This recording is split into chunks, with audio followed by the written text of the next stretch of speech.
Alhamdulillahi Rabbil Alameen. Wassalatu wassalamu ala ashrafil anbiya'i wal mursalin.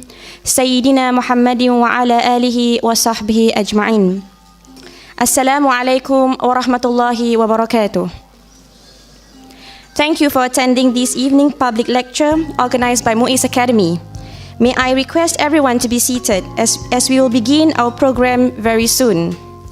May I also request that we put all mobile devices to silent mode to facilitate the smooth running of the program. Thank you. Ladies and gentlemen, announcing the arrival of President of MUIS, Haji Muhammad Alami Musa, Chief Executive of MUIS, Haji Abdul Razak Marika, Sahibus Samaha Mufti of Singapore, Dr. Muhammad Fatris Bakaram, Deputy Chief Executive of MUIS, Dr. Al-Bakri Ahmed, and of course, our guest speaker, Sheikh Hamza Yusuf, President of Zaytuna College.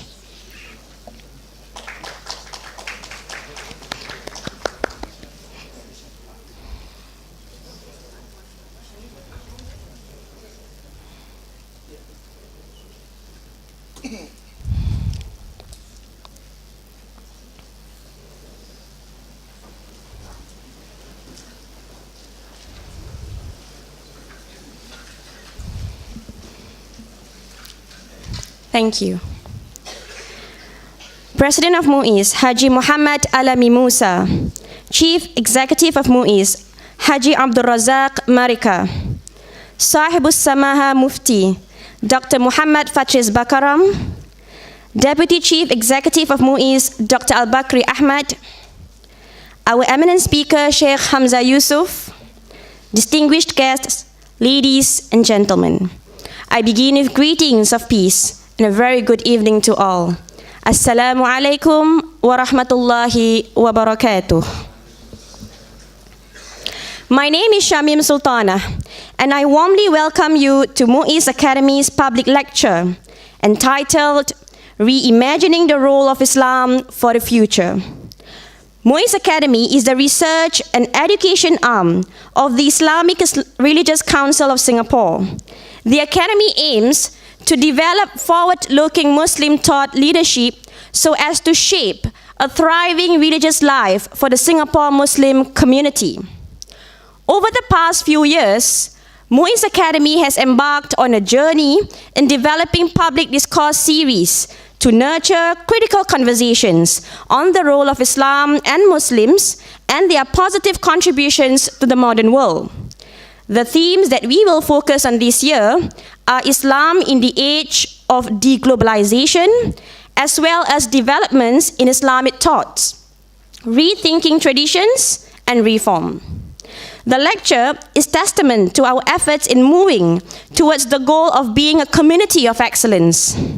Tonight, we are very honored to have with us Sheikh Hamza Yusuf, an internationally renowned scholar of Islam, and he will explain the role and place of Islam in all societies and the future and the way forward for Muslims living in such challenging times.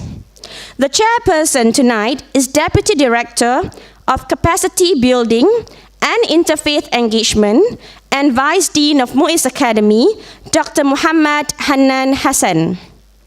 Without further ado, please join me in inviting our chairperson, Dr. Hannan Hassan, for his opening remarks. Dr. Hannan, please.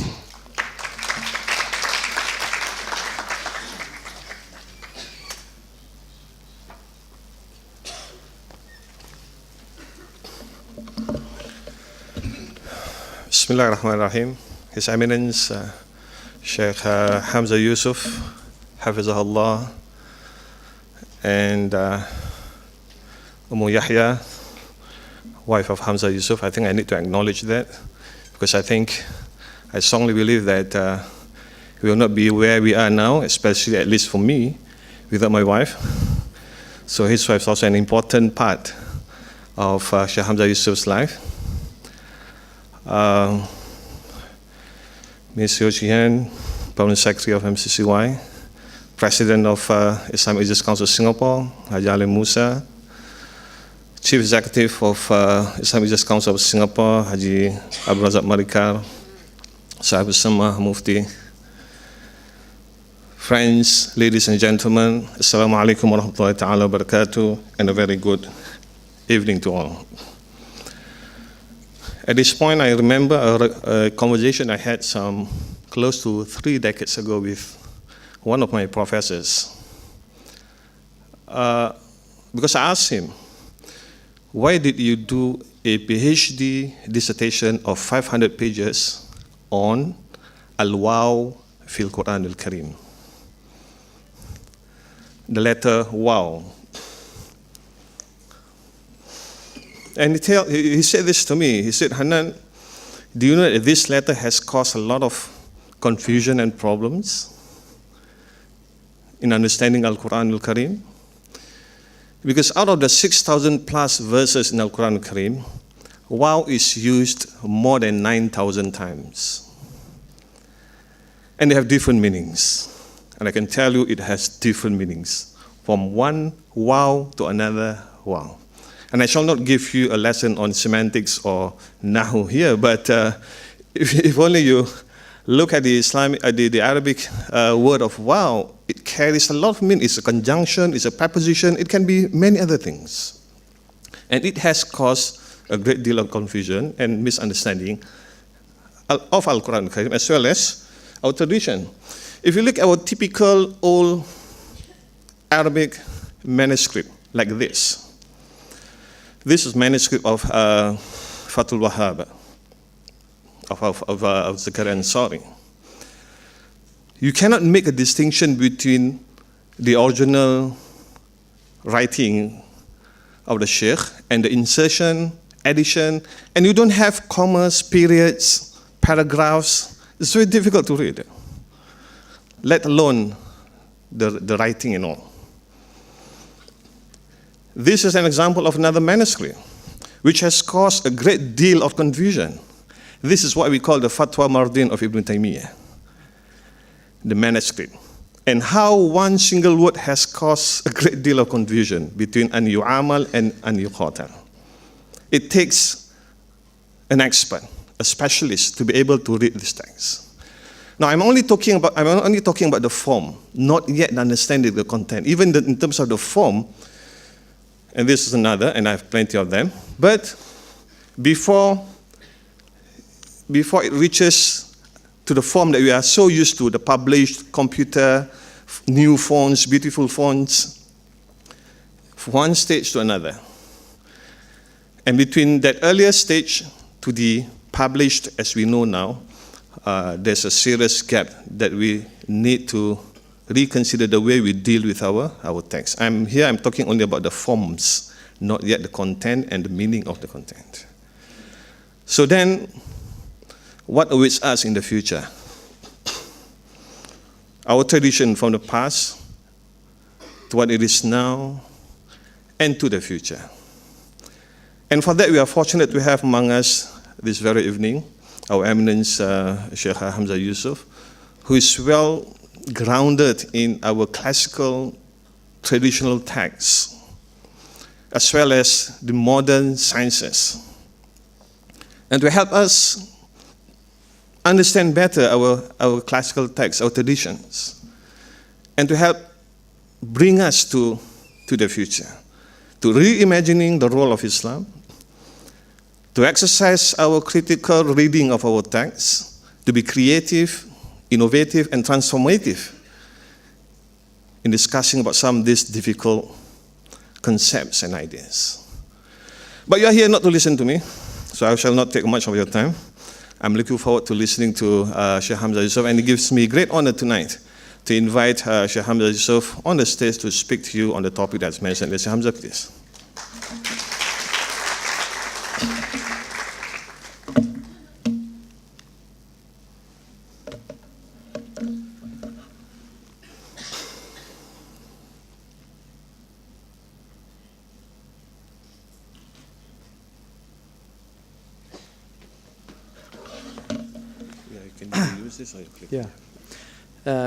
بسم الله الرحمن الرحيم وصلى الله على سيدنا محمد وعلى آله وصحبه وسلم تسليما كثيرا Alhamdulillah. Salamat malam. Alhamdulillah. First of all, terima kasih for the introduction, and that's almost the extent of my Malay. But I want to say about the wow that people in my country, when you're really stunned about something, you say wow. And so I think the wow in the Quran is a real wow, because like you said, it's a very difficult letter. In fact, the last stage of great scholarship in the Arabic language is called Mughni al-Labib. This was the book that traditionally scholars studied as kind of the culmination of their study and mastery of Arabic. And it's a book simply written on the prepositions and the particles in the Quran, because they're extraordinarily complicated. And we tend to forget how complicated language is and how difficult it is to communicate. One of the great miracles of life is communication itself, the ability to actually speak with one another and to exchange meanings, because meanings are so extraordinary, symbols, and the fact that we are symbol makers. I was going to do a PowerPoint, but I'm just going to forego it because I thought about reimagining my lecture, because we're reimagining the future of Islam. So it's a long PowerPoint, and I think I would rather speak directly to you and then open it up for questions and maybe some short comments. But I want to thank the ministry for their presence, the Ministry of Culture and Communications there, and also to the Mufti of Singapore, Sheikh Bakaram, and also to the President of MUIS for the invitation and for the incredible hospitality, and also for the extraordinary organization that I witness here. It's really impressive to see what we call itqan in our action, which is related to ihsan also. The Prophet loved ihsan, which is making things beautiful. Nobody had to put an extraordinary array of flowers in front of this stage, but somebody just thought, wouldn't that be nice? It would make it more beautiful. And that's something that humans do. For some reason, we're almost compelled to make things beautiful.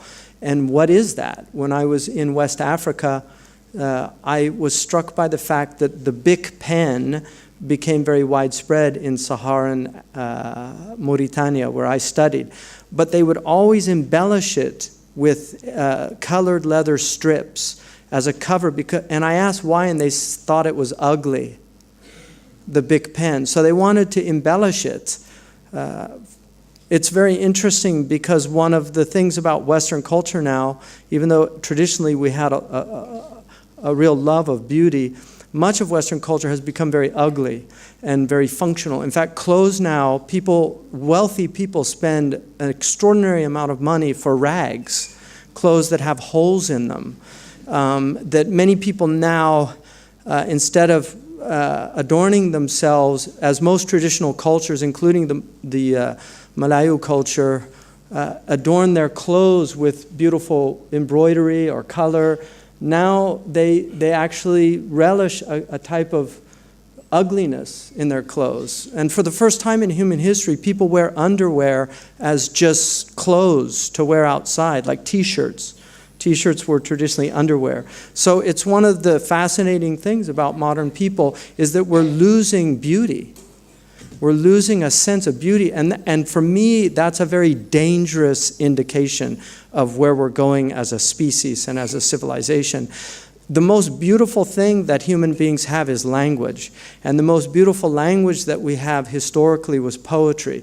And every culture is built upon poetry. There is no human civilization that does not have poetry at the foundation of its civilization. There is no Plato or Aristotle without Homer.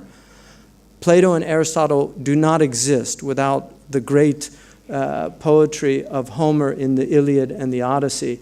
There is no King James Bible without the great Elizabethan poets. It was the great poetry of Elizabethan English that enabled the King James Bible to come into existence. And even though we believe the Quran is the eternal word of God, as Muslims, those of us who are Muslim here, believe that, nonetheless, the Arabic poetry reached its pinnacle at the moment the Quran was revealed, because the Quran cannot be understood without incredible linguistic skills. And so there is a reason why nobody in the history of Islam has ever been able to reproduce the poetry of the Jahili Arabs. It's considered the pinnacle of Arabian language at the moment that the Quran came down. One of the hallmarks of modern society is the loss of poetry. And this is another very deep sign that something's wrong with us as a species. In my country, there's something called rap, which is undeniably has a poetic element to it. But one of the things about poetry, traditional poetry, is it was always a rigorous discipline. And some people had it naturally, as in oral cultures, but generally it was something that had to be studied, what they call prosody, or the science of metrics. And this is true in all cultures have a metrical poetry that is either related to accent or time. And these are the two interesting things about language. The English language is largely spoken in iambic accent, a light heavy. So you have Shakespeare, who largely wrote in iambic pentameter. But a lot of people who read Shakespeare don't realize that it's poetry, because it's so natural. To be or not to be, that is the question. People don't realize that that's actually beautifully metered in an iambic pentameter, because it's the natural way that we speak. And so there's something about the beauty of language, that poetry is an aspiration of every civilization. And poets were incredibly honored in cultures. The great poets of Arabia, the tribes would celebrate the birth of a poet, because they were elevated by the poets.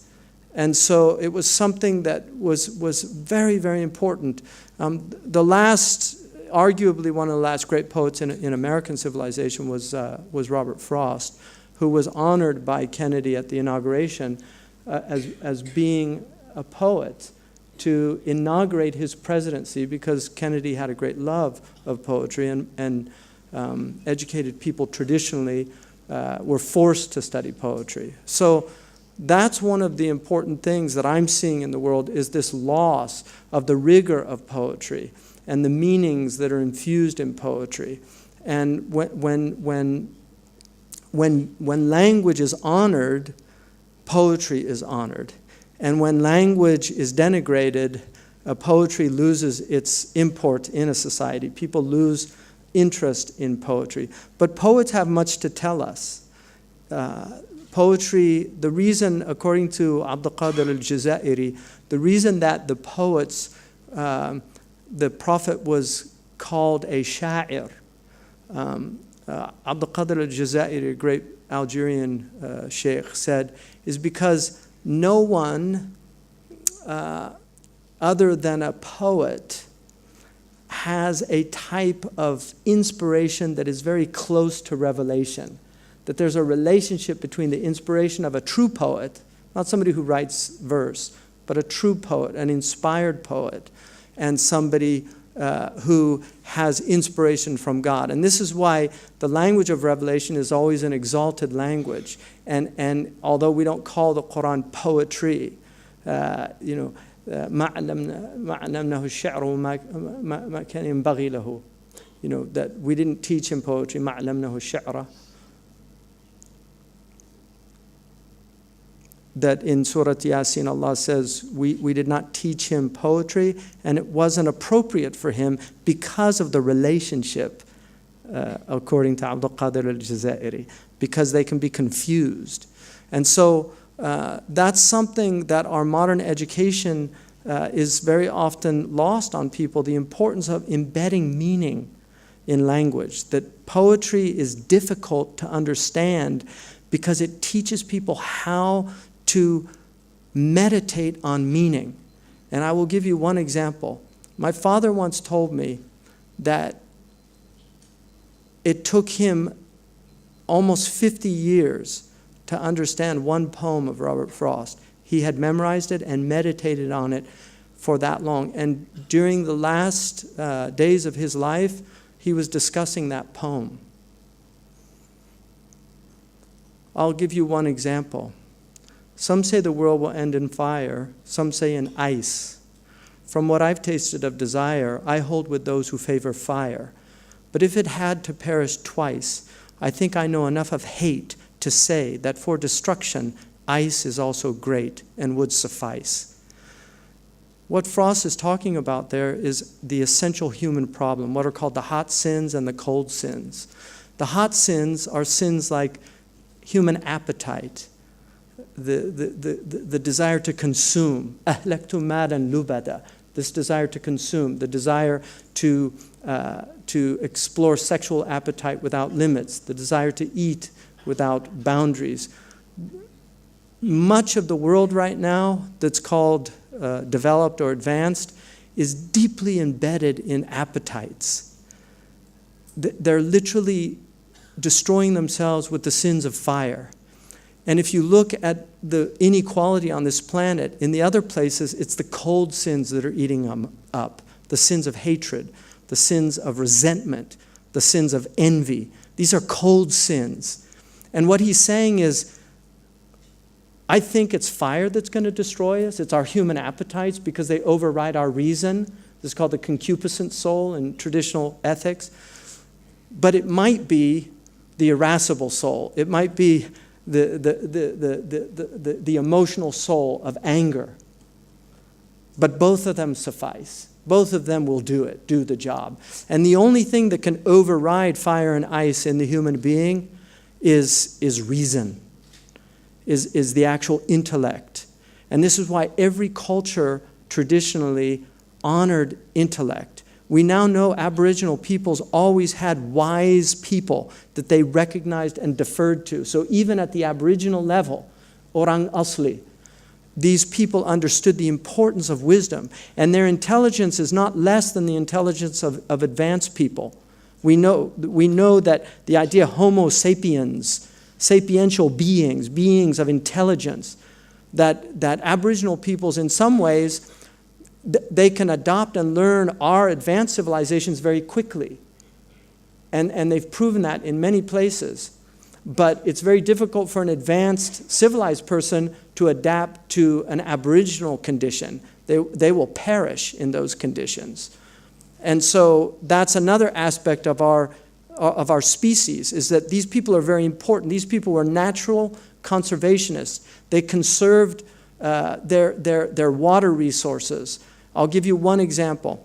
I was in Mauritania. One of the students, our student housing was burlap sacks that were sewn together by the women, and then we took branches of trees and built what they called a housh.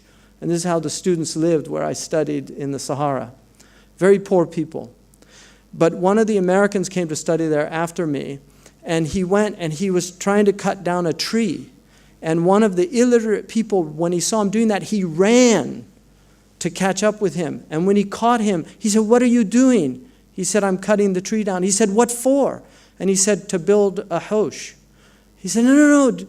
Take a branch from this tree, and then go take a branch from that tree, and take a branch from that tree. Don't take the whole tree. That man should be in the United Nations teaching them about environmentalism and how to preserve our natural resources. Because this consumption and overconsumption, we have a crisis all over. In America, nobody thinks about tap water. They just let it run while they brush their teeth. Our Prophet said, conserve energy, conserve water, even if you're on a river, a flowing river. Be conservative in your use of water. Why would he say that? They're living in the desert, and they would think, it's because it's not abundant. But even when it's abundant, you shouldn't be wasteful. The Quran says, don't be wasteful. كُلُوا وَاشْرَبُوا وَلَا تُسْرِفُوا إِنَّهُ لَا يُحِبُّ الْمُسْرِفِينَ. Eat and drink, but don't be wasteful, because God doesn't love wasteful ones, the extravagant ones. In the 7 deadly sins, the great sins of St. Gregory, the Pope of the Catholics, in his 7 deadly sins, luxuria in Latin is one of them. The sin of luxury, which is translated into lust.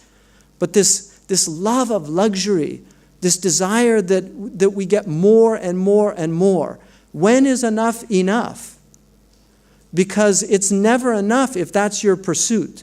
You'll never be satisfied. The human soul will never be satisfied. It'll never be enough. But the great sin of our time, in my estimation, especially amongst the young people, many of them right now are on their cell phones, I can see. The great sin of our time is distractibility. This is called acedia in the 7 deadly sins. The sin of acedia was the sin of distractibility. The great desert monks called it the noonday devil. And they said that its quality was always to be, the monk, instead of meditating, he'd go look to the window to see if anybody was passing by. He'd listen to see if anybody was in the corridors. Like people now check their cell phone to see if they got an email or a text or a WhatsApp. That people now are losing the ability just to sit and be patient and think deeply about things. Boredom is very important. The quality of actually being bored is very important. Malal. It's very important because this is what gives us creativity. It's the ability to just think about things. But now everybody has these machines, so they're never bored anymore. They never are left to their own devices to think of something. One of the most intriguing ayahs in the Quran for me is that God said He didn't create this as entertainment. And He said, and if He was going to entertain Himself, He would do it from within Himself. In other words, He wouldn't create us like a television show to watch. If He was going to entertain Himself, He would do it from Himself. And this is what creative people do. They don't need to seek an outside of themselves. They're creative in their own right. And this is more than any other time in human history, we need creativity because we are confronted with problems that have never confronted the human species. We have the problem, for the first time in our human history, we have the ability to destroy ourselves. When the nuclear bomb was unleashed, and the Japanese people, who are in a sense your neighbors in Asia, the Japanese people felt the brunt of 2 nuclear bombs.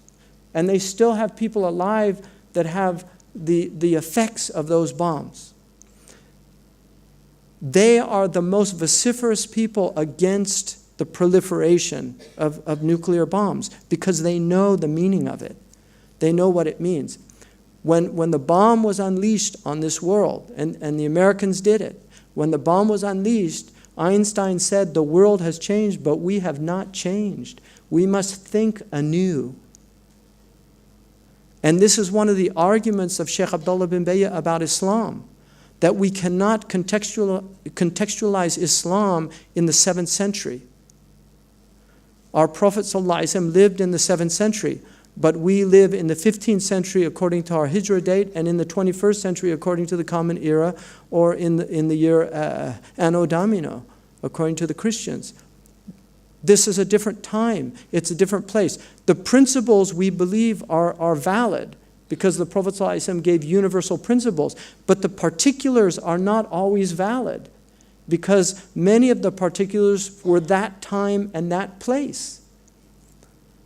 So the idea now of jihad, at-talab, many Muslims still believe in this idea of preemptive jihad, that you have an offensive jihad. Sheikh Abdullah bin Bayyah said that in the early period of Islam, this was a khilaf. It was an issue of difference of opinion. Some of the ulama said no, like Ibn Taymiyyah said, all jihad is defensive. There is no offensive jihad. That was the opinion of Ibn Taymiyyah.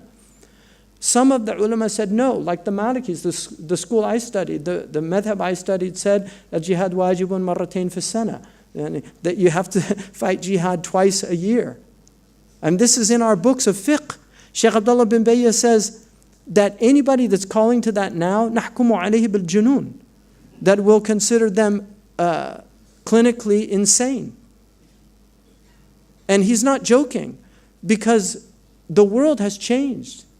For the first time in human history, mosques are built all over the world, including Singapore, which is a secular society that honors its Muslims.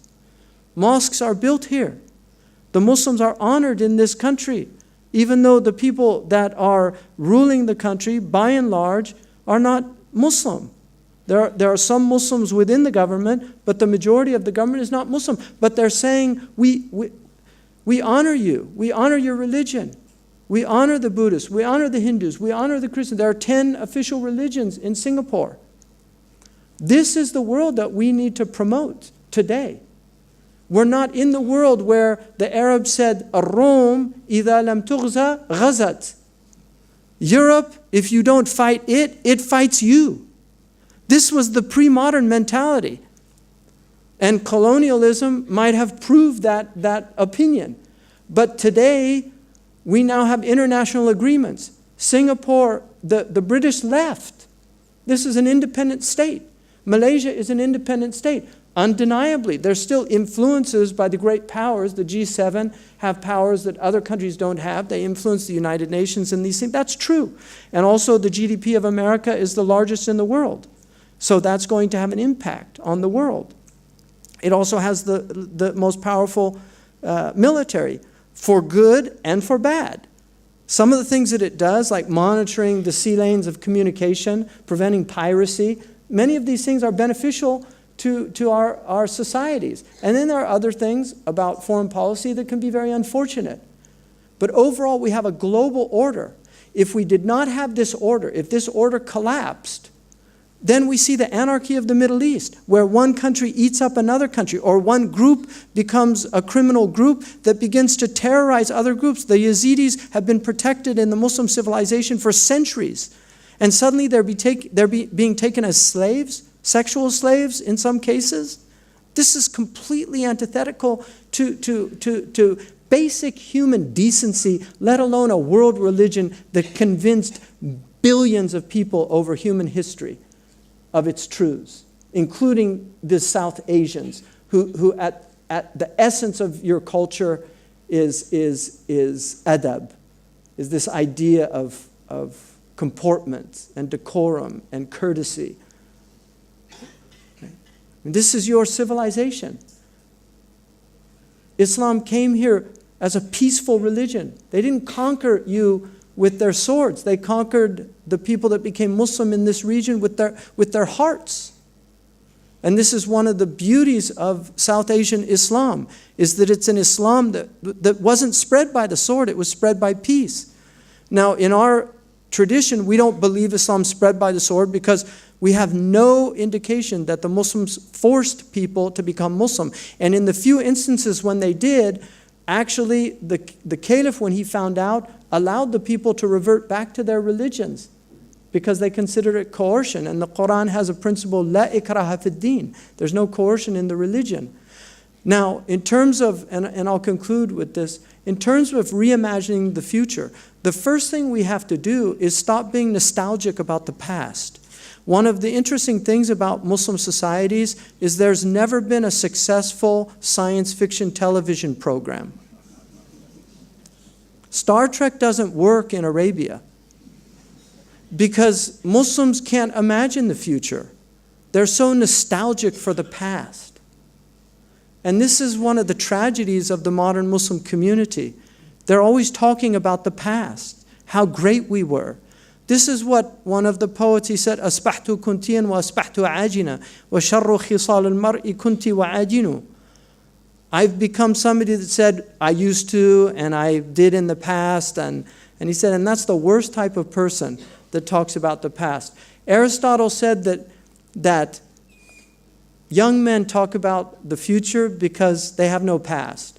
And he said old men talk about the past because they have no future. And the Muslim civilization is like an old man.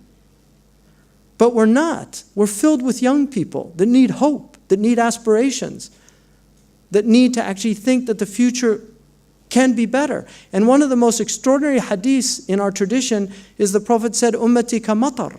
My ummah is like rain. You don't know if the first of it is the best or the last. So we should always be optimistic and hopeful about the future. We should never despair. لا تيأسوا من روح الله. Don't despair of God's grace. We are confronted with immense problems. Your community is one of the few communities, I'm talking to the Muslims now, your community is one of the few communities that is living in real security. And you have to thank God for that. And then you thank the government. من لم يشكر الله من لم يشكر الناس لم يشكر الله. Whoever is not grateful to people has not thanked God. And this government wants to maintain security in their country. I'm not going to criticize the government, but I guarantee you, if I studied the situation here enough, I could do some criticism. All right? Because there is no government that's perfect. There never has been, and there never will be. But if you're grateful for what you have, God will increase it.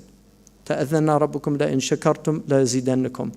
Your Lord has declared, if you're grateful, I will increase reasons for being grateful. There's something called mafhum al-mukhalafa, right? So if you're ungrateful, I'll give you more reasons to be ungrateful. And so acknowledging that there are much room for improvement in any state, you have one of the most flourishing states in the world. And I'm telling you this as an American who's watching my own civilization really, really struggle right now, morally, financially, racially, in many, many ways. We're having great struggles. So hold on to your culture. Don't recreate yourself in somebody else's image. The Muslims here should not become Arabs. The Arabs are Arabs because they're Arabs. You're Malayu because you're Malayu. Every culture is distinct and unique. Our Prophet ﷺ honored cultures. He spoke to every tribe in their dialect. Why did he do that? Because he was honoring their culture. When the Yemenis came, he said, they were fasting and traveling, he said, لَيْسَ مِنَ مْبِرْ مُصْيَامْ فِمْ سَفَرْ أو كما قال. He spoke in a Himyari dialect. Why would he do that? Because he wanted to make them feel, I'm one of you. I'm not different from you. And now we have Muslims from indigenous cultures that adopt the clothes of another people, that adopt, and in the great book of the Shafi'i scholar Al-Mawardi, he said, مخالفة العرف في اللباس من الحماقة والسفه. That to go against the culture of a people in the way they dress is from stupidity and foolishness, because you alienate yourself. Now, obviously, if you're a visitor to a country and you're wearing your traditional clothes, that's another thing. But when you live amongst a people, you should dress like the people. And this is why the Muslims have always dressed like the cultures that they lived in. Obviously, there are modest issues. There are issues of modesty because we adhere to modesty. But honor your own culture. These are your people. And you should be proud of your culture and your people. Don't lose sight of who you are and try to be somebody who you're not.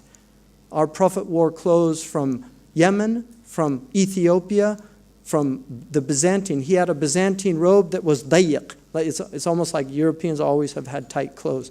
But he had one that had, the akmam were dayiqa. Why did he wear clothes from other cultures? That wasn't the habit of the Arabs.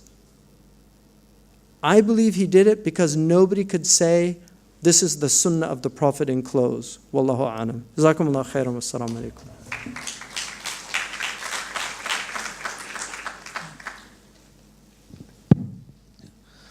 Thank you very much, Sheikh Hamza Yusuf. I will not attempt to summarize the presentation, but probably to make a connection to the topic of our discussion this evening, reimagining Islam in the future. If one thinks that, now how is this related to the theme, to the topic? And my attempt to make that connection in this way. One, the importance of the appreciation of language, because that is the biggest miracle that Allah subhanahu wa ta'ala, that God has granted us, and not to underplay and underestimate the importance of language. After all, Quran is a language. Secondly, as Sheikh Hamza talks about appreciation of beauty and nature, now that is very religious. When we think of religiosity, we do not think only about rituals, forms, and hukum of ahkam. After all, you have less than 50% of verses in Quran pertaining to ahkam, the rest on ethics, on appreciation of beauty, and so on and so forth. So, as Muslims, we need to think beyond simply requesting for our rights to exercise, to practice the ahkam, but also to contribute to humanity, to contribute to green movement, and to minimize waste. I can tell you how much we waste when we have our walima, when we get married. And that is very core, that is very religious, that is a theme, an objective that we need to contribute to humanity and to common good. And that is very religious. And that is the future of Islam, we hope, inshallah. So without further ado, we have good 1 hour or so for this conversation. I'm giving you that time to again reflect some of the ideas that Sheikh Hamza has put forth a short while ago. And also probably if you have some critical views of some of the ideas that Sheikh Hamza has shared with us. So what we're going to do is to collect 3 questions in one go, just so that we can give as many as possible the opportunity. And inshallah, just for information, Sheikh Hamza, actually, these are not just the people who are listening and watching you. There's a live feed at the other end, because I didn't know that. yeah, this auditorium cannot accommodate the number of interested. Is it Yeah. internet live stream? Yeah, it's wired, so the other end of the Can building. anybody see it though? Oh yeah, hi. So they see. I wish they would have told me that. Come, let me just- Yeah, it's good to know that you're talking to a global, possibly global audience. Although we should always assume that now because everybody has cell phones and they film things. But you know, the Arabs used to say "Likulli maqamin maqal." Every audience has its appropriate words, but that's not true anymore because now every word it's just get in trouble all the time for talking. I'm really thinking about just stopping talking at all because it's so difficult to speak now because everybody's offended by something. And you know, we're losing the ability just to listen and maybe withhold judgment and seek to understand.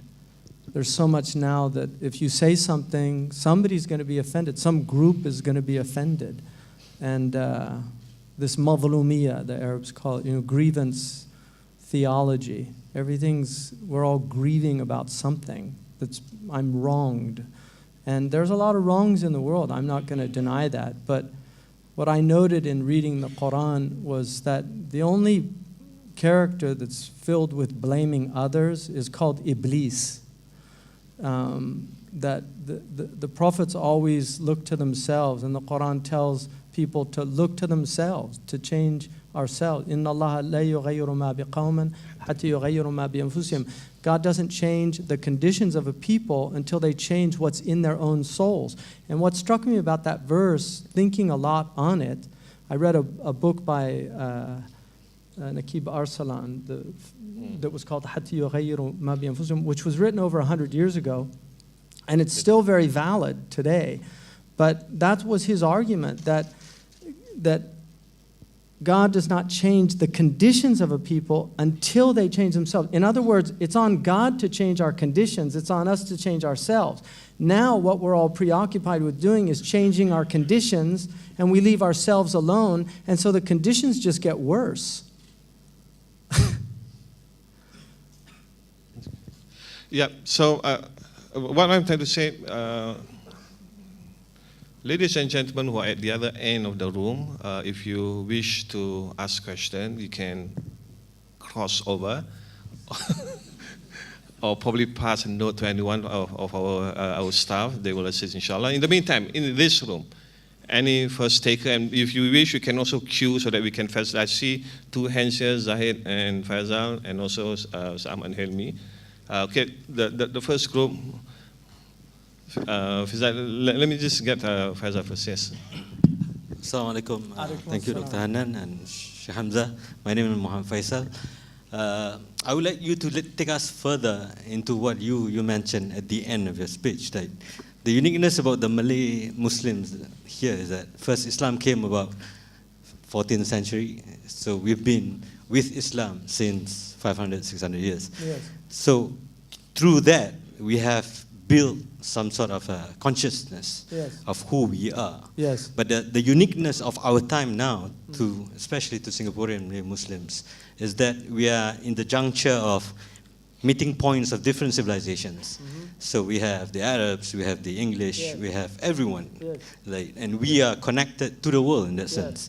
Yes. So what we had, and as an example of that, culturation happened, assimilation happened, and all that, something was lost in our That's midst. true. Yeah, For I example, agree with one that. of the biggest things that disappeared from us is Jawi itself, which is the language of the Malays. And we have like 10,000 of manuscripts that are not read. And it is within the Islamic fold of Muslim writers that have written for all these centuries. So how do we do it as Singaporean today?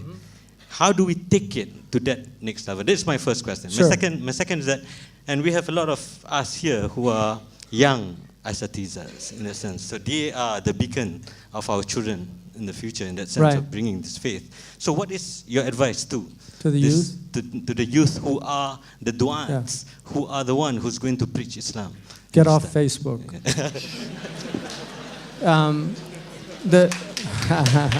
Well, they leave the Facebook, but they go to Twitter and Instagram. Well, doesn't help.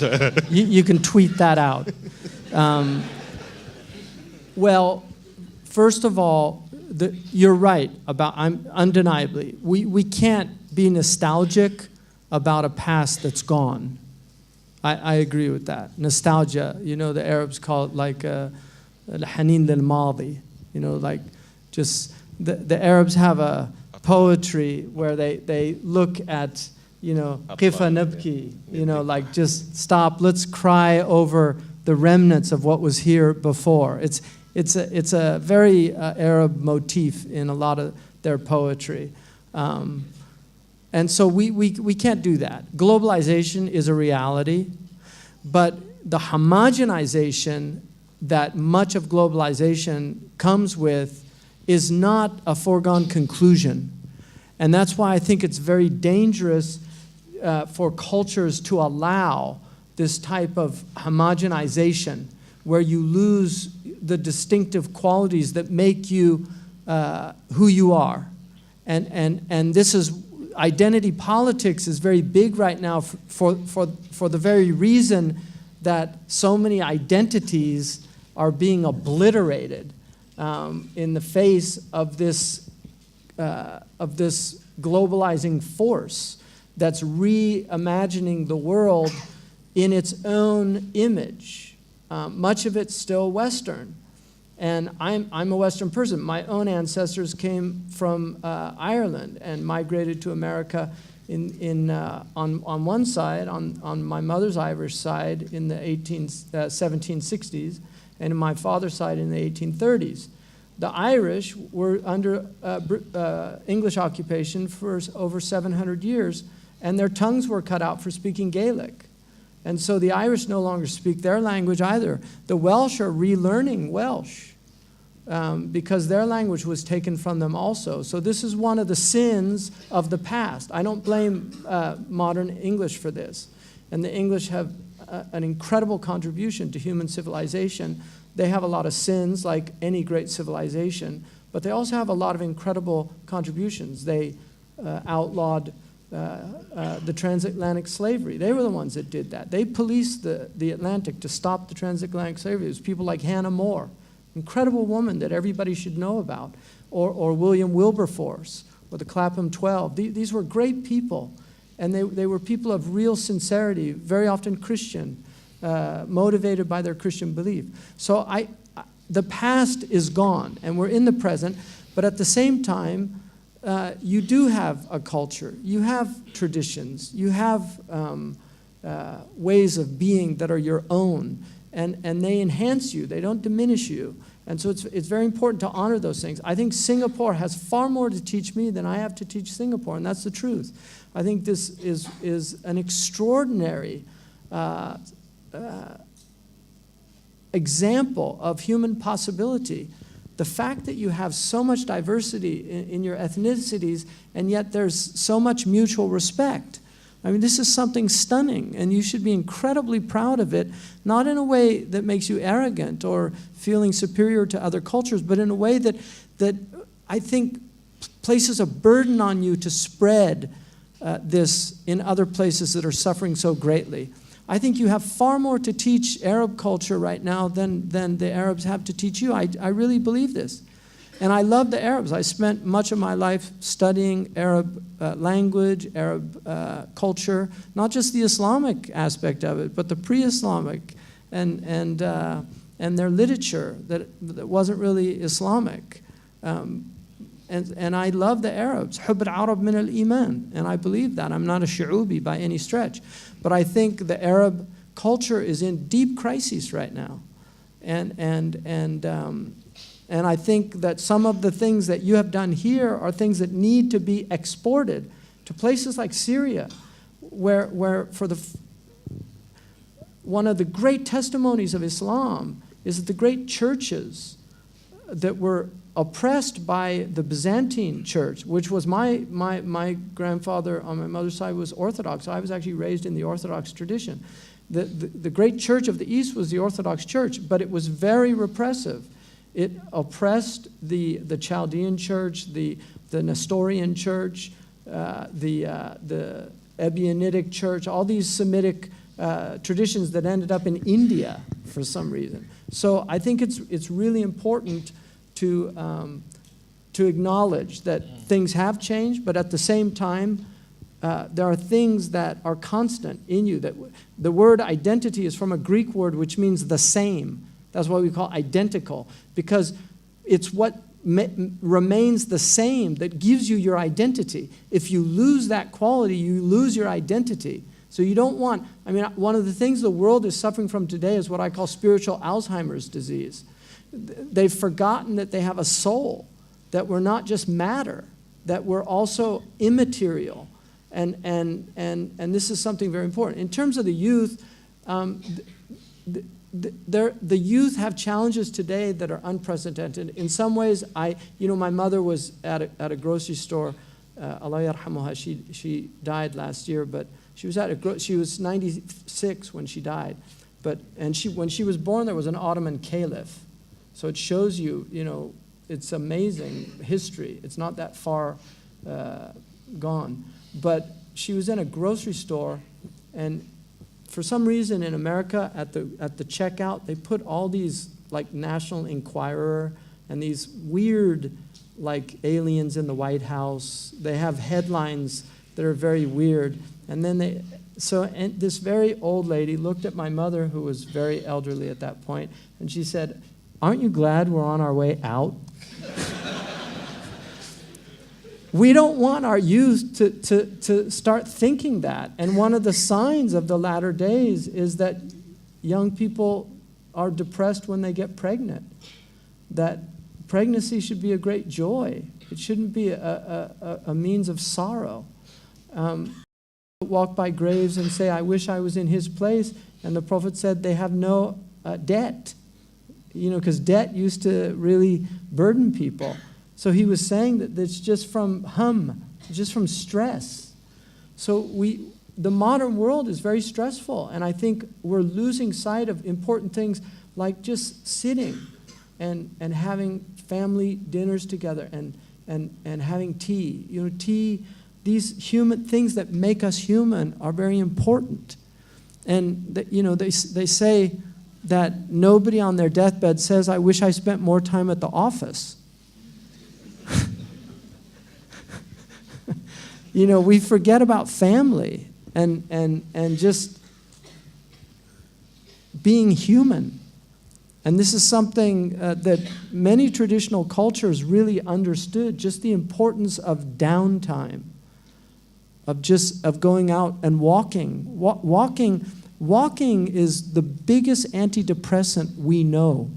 Literally, walking in nature is more effective than any antidepressant drug that we have. And you can read a Harvard study that was done showing this. Kierkegaard said, and he was very melancholic, he said, I was never depressed except I took a long walk, and by the end of it I felt joyful. Just walking. I mean, we've lost, we're humans, these legs weren't built for sitting around. Thank you very much. As you can see, Sheikh Hamza has a lot to share. So what I'm going to do, if you allow me, Sheikh Hamza, to collect 3 questions, one go, and then probably you can respond collectively. Probably they are related. So I invite sorry, can I get the ladies first? So, we've got a lady here wanting to ask a question. I'll invite you, and then after that, Ustaz Zaid, and followed by Tan. Is it Tan? Yeah. Please.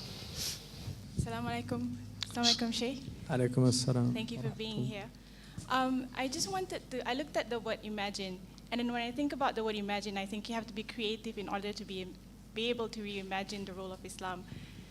And I started to think about the role of a creative minority in a community. The world created by? Creative minority. The role of the creative minority. Oh, creative minority, like Toynbee's concept. Yeah, yeah. And I really like the idea of the creative minority because you've got to be, when you have to reimagine a role of the future, you have to be creative and you have to be dynamic. And I feel that the voice of the creative minority is what's needed in a majority that's diverse like Singapore. However, when I was reading something, it says that when you have to be creative, it demands a finessing of identities, which is exactly what we spoke about, how important it is to have a strong root with our identity. But it also says something along the lines of being willing to be in a state of cognitive dissonance. So, of cognitive dissonance? Yeah, so I'm just wondering if you could elaborate on what cognitive dissonance means when you are in a creative minority, when you have to be a creative minority in a diverse community like Thank Singapore. You. Okay. Yep. Thank you. Can I, Zaid, if you can be succinct and sure. the point. Bismillah, Assalamu alaikum, Muhammad Zahid from Muslim Youth Forum, Singapore. We've been reading your content of character for 4 weeks with youths in Singapore, alhamdulillah, 40 of them. And at week 3, one of them came up to me after my class and said that, don't you think that this is Sheikh Mazrou's Kenyan experience?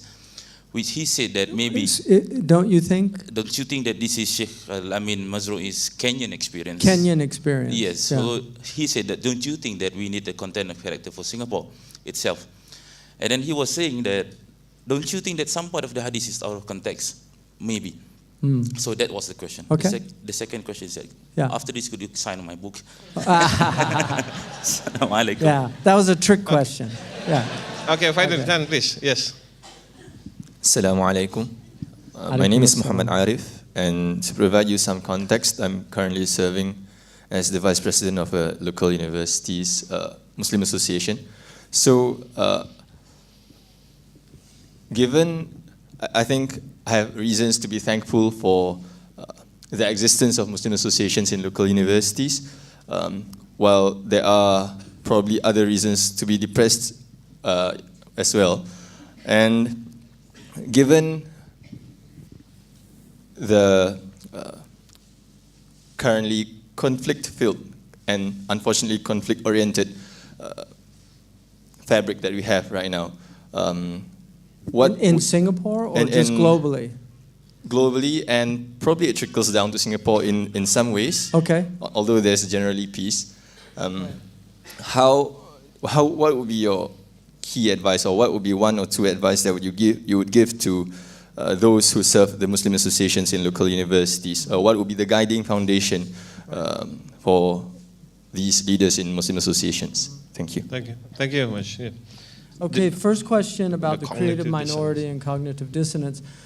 Creative minority is an idea that came, as far as I know, I have one of the real experts here, Dr. Omar Abdullah Farouk, because he knows Toynbee much better than I do. But I read the abridged version. He read the long version. But Toynbee argues that that societies rise and fall based on how they address the challenges that face them. And he argues that when they have a creative minority that is able to present to them solutions to the challenges that face them, they're able to address those challenges and overcome those challenges. And then they'll be faced by a new set of challenges. This is the nature of the world. And so he makes this argument that it's very important for a society to have this creative minority. Now, one of the tragedies of a lot of modern society is the idea of elitism, that somehow intellectual elitism is seen as a negative thing, that we're all equal. But just like we have world-class athletes and we honor them for their elite athletic abilities, we also have world-class musicians and we honor them for their elite abilities. Now, some of it is purely hard work and discipline, but it's often enhanced by natural ability. Very often we fail to honor intellect in a society. In fact, because of envy, which is a major problem in the Islamic tradition, and envy was one of the concluding remarks of the Quran. People of intellect are often envied for the gifts that God has given them. And so other people will try to keep them down or they'll attack them. And Kierkegaard said that people will admit a felonious crime before they will admit to envy. Envy is a real problem in societies. Cream should rise naturally, but homogenization basically shakes it up so that the cream is not allowed to rise. And so it's very important to allow people to flourish intellectually and to honor that intellect. And if a society does that, and also it's very important for those who have been gifted with highly creative minds that they maintain a humility, from the Greek humus, which means the soil of the earth. Because every person, no matter how brilliant they are, is human, and they will be flawed. I learned from process working how important it is to put ideas before you articulate them, to present them to other people that you trust and honor, because very often they'll point out things that you didn't think of. And they'll show you the flaws in your own reasoning. And this is why collective fatwa is so important today for really major issues. Because one person, that burden cannot be put on the shoulder of one person. Amrahum shura bainahum. The Quran says their affair is of mutual consultation. So shawirhum fil amri. Consult them in affairs. And then once you decide to do it. But consult people. The Prophet said, ma khaba min istishar. He will never be destroyed or fail, the one who takes the counsel of others. And shara yashuru is a beautiful word in Arabic. It means to take honey from each of the combs in a honeycomb. That's what shura is. It's taking the benefit of each person and listening to them. And amazing, this famous business consultant in the United States who failed to convince American corporations how important his views were. He ended up going to Japan, and the Japanese adopted his model. And one of his points was to allow even the lowest employees to advise. And Toyota and others actually did this and implemented this. And very often, the humblest person can actually have a creative solution to problems. Many mothers in America have become wealthy because they had some problem with baby carriage, and they just thought, I wish that carriage had this. And instead of doing what most mothers do, is just saying, I wish this carriage had this, they actually ended up designing it, and then it becomes the standard. Thoreau said, if you build a better mousetrap, then the whole world will find a path to your door to get it. So creativity is very important. Now in terms of reimagining or even imagining a future, you don't need to reimagine it. Imagine it, because the Muslims haven't imagined a future yet, so let alone reimagine. We're imagining a past that never existed. It's a fantasy. There's never been an Islamic state, ever, in Muslim history. There has never been an Islamic state. Medina was not a state by any stretch in terms of a modern understanding of what a state is. Medina was a Medina Fadira, like closer to a kind of Greek city-state than it is to a dawla.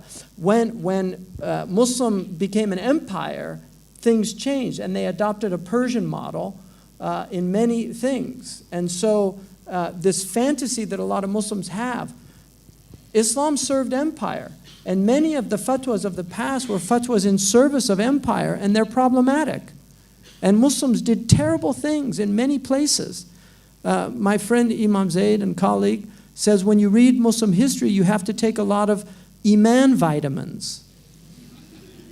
Muslims did terrible things in India. Not always, but sometimes. Muslims, that we have our atrocities like every civilization. But we have this fantasy of the past that the Muslims were perfect, and wherever they went, they just brought goodness, and that's not always the case. Very often it was, but it's not always the case. And so we have to take the bitter pill of reality and not fantasize the past. But imagination is a very difficult thing when you're in an image-based society, because traditionally children were raised on words, on oral stories, on reading, and now they're raised on images, and so it stunts the creativity. We know that children that watch a lot of television have smaller corpus callosum than children that don't. We know that the brain actually is smaller, so the development. One of the things about television, there's only 3 basic colors on television. The world, the number of colors out in the real world is massive. And so all of this stimulates all of the neural networking in the brain. Reading is very important. Listening is very important. Memorizing is very important. We've lost many of these things, so creativity is stunted. Now, the other thing that we've lost in terms of creativity is a recognition of how important it is to master a language. Robert Frost said, all of life is discipline, and the first discipline is the acquisition of words. We don't know what words mean anymore. We had a woman, I don't agree with what she may have meant by it, but we had a woman in America who talked about alternate facts.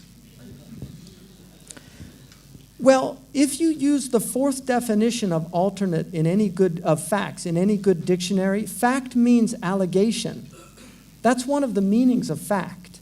So you can have alternate facts if you meant by the word allegations. And this is why juries in American law judge facts. The prosecution presents facts and the defense present facts. They say on Friday at 11 p.m., my client was with his wife, so he could not have committed the crime. The prosecution says that's not true. So he's stating it as a fact, and the other's stating it as a fact, and so they're alternate facts. So which is true? The jury judges the facts, the judge judges the law. But if you don't know language, these nuances get lost. This is called fiqh al-lugha in the Arabic language. The Arabs would not call this a zujaja, they would call it a kas, because it has water in it. But if there's no water in it, like this, it becomes a zujaja. Those are distinctions that are completely lost on modern Arabs, let alone the English language. We've lost so much because we don't study words anymore. People used to study, if you open up any dictionary, there are multiple meanings of words in context, and the context changes the meanings of the words. So language is difficult. It takes hard work. They used to have grammar school where you had to memorize by rote lots of things. This is so, if we want creativity, we have to give our young people the tools of creativity. And finally, about cognitive dissonance, in a place like Malaysia, in a place like Singapore, where you have multiple religions, you have different dress codes. The Muslim women who are practicing very often dress in a very modest dress. There are other, traditionally all Asian cultures dress very modestly. In fact, the CEO of Victoria's Secret, I don't know if you're familiar with that, but in America it's a lingerie company that uses almost pornographic images to sell their lingerie. But the CEO wanted to open a shop in China, and he said, and the interviewer for, I think it was Time Magazine, said to him, isn't the Chinese modesty, wouldn't that be a problem for selling Victoria's Secret in China? And he said, oh, that's nothing good ad campaigns can't deal with. In other words, there's a reason why they use a military term, ad campaign. Campaign's a military term. Advertisement, from the Latin, to turn your attention toward. Advertus, to turn your attention towards something. So I just quoted a poem, I'll quote it again. Alexander Pope said, vice is a monster of frightful mean face.